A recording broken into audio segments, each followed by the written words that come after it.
మొట్టమొదటిసారిగా తెలుగుదేశం పార్టీ స్థాపించిన తర్వాత నాడు అన్న నందమూరి తారక రామారావు గారు బీసీలకు స్థానిక సంస్థల 20% రిజర్వేషన్ ఇచ్చి బీసీలకు రాజ్యాధికారం నాడు ఎన్టీ రాజు గారు ఇస్తే నేడు చంద్రబాబు నాయుడు గారు బీసీలను చట్టసభల్లో చూడాలనే ఏకైక లక్ష్యంతో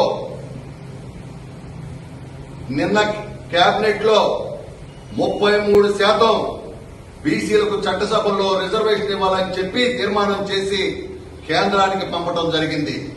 ఎన్డీఏ పక్షాలన్నీ కూడా ఏకగ్రీవంగా ఈ కేబినెట్ లో ఈ తీర్మానాన్ని పంపడం పట్ల చంద్రబాబు నాయుడు గారికి, పవన్ కళ్యాణ్ గారికి నేను హృదయపూర్వకమైనటువంటి నమస్కారాలు తెలియజేస్తా ఉన్నా. అదేవిధంగా ఈ 33% రిజర్వేషన్ ఏదైతే ఉందో ఎన్డీఏ పక్షంలో కీలక భాగస్వామి కేంద్రంలో అధికారం ఉన్నటువంటి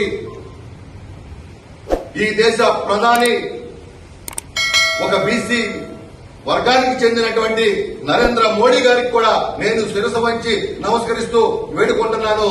మీ నాయకత్వంలో 33% చట్టసభలో రిజర్వేషన్ రూపకల్పన జరగాలి. అది మీ నాయకత్వంలోనే ఎన్డీఏ పక్షంలో జరగాలని నేను హృదయపూర్వకంగా మీకు అర్థిస్తున్నాను, మిమ్మల్ని వేడుకుంటున్నాను.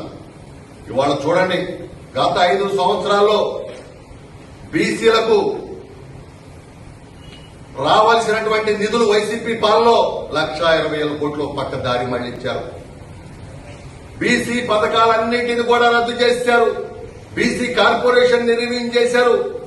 55 కుల ఫెడరేషన్లు ఇచ్చి ₹1 నిన్నే నారా చంద్రబాబు నాయుడు గారు సమీక్ష చేశారు. దీని మీద మంత్రి సవితమ్మ అధ్యక్షతన చంద్రబాబు నాయుడు నాయకత్వం ఏదైతే ఎన్నికల ముందు నారా లోకేష్ గారు యువగళం పాదయాత్రలో చెప్పారో బీసీలకు రక్షణ చట్టం తీసుకువస్తాం అని ఏదైతే చెప్పారో దానికి ఈ రోజున రూపకల్పన చేస్తున్నందుకు హృదయపూర్వకంగా మేము ధన్యవాదాలు తెలియజేస్తాం.